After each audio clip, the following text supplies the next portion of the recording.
3 deciding factors in Villanova's national championship win over Michigan. San Antonio Villanova didn't have a dominant three-point performance in this game, as it did in a record-setting national semifinal win over Kansas. But it got the dominant offensive lift it needed from a gifted bench player to control its national championship battle with upstart Michigan on Monday, securing the Wildcats their second title in 3 years. Here's a look at the 3 deciding factors in Nova's 79-62 national title win over Michigan. Dante DiVincenzo, the Wildcats' sixth man and key scorer off the bench all season, came up huge on college basketball's biggest stage. The sharpshooting sophomore guard finished with 31 points on 10 for 15 shooting from the floor, including 5 for 7 from beyond the arc. On a night when National Player of the Year Jalen Brunson wasn't his usually efficient self, it was DiVincenzo, nicknamed the Big Ragu, who carried the Wildcats with his game-changing play.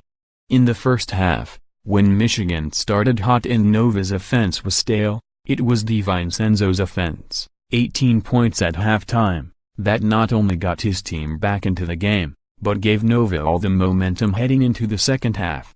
Then anytime the Wolverines tried to come back in the second half, DiVincenzo deflated those counterpunches. His back-to-back three-pointers around the 8-minute mark in the second half were absolute daggers. More than anything, it was how DiVincenzo ignited this team that was the ultimate difference-maker. It wasn't just the outside shooting. He had huge blocks, a momentous dunk, no-look assists. He was the full package for an offense that already had a National Player of the Year in Brunson and future NBA lottery pick in Mikal Bridges.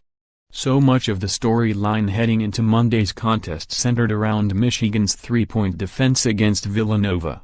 But if the Wolverines were going to pull off the upset, it was going to take at least an above-average offensive performance.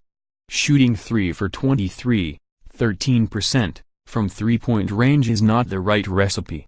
Mo Wagner got hot early on, but cooled off quickly and didn't have enough offensive munition to fuel his team.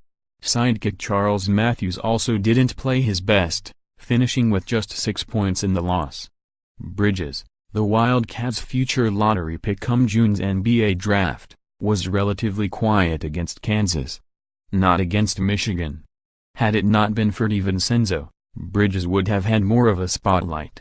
He quietly scored 19 points on 7 for 12 shooting, including 3 dagger three-pointers that seemed to destroy any momentum Michigan was trying to muster up. Highlights from the Final Four.